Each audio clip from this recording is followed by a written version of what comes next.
Isinasailalim sa autopsy examination ng Nueva Ecija Provincial Crime Laboratory Office ang kalansay ng isang tao na natagpuan sa Palayan City.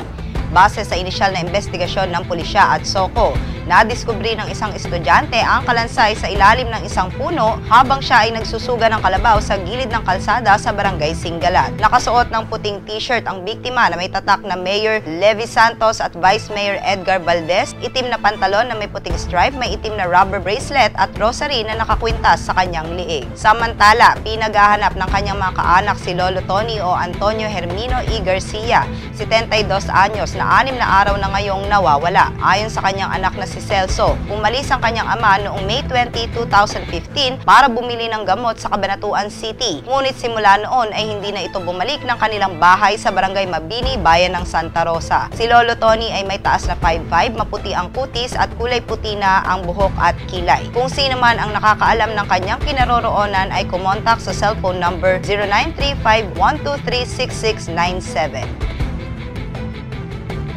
Paalala po sa ating mga kaibigan, lagi po tayong maging alerto at mag-ingat dahil ang krimen ay nangyayari kahit saan, kahit kailan. Ako po ang inyong bantay krimen, Clarissa De Guzman.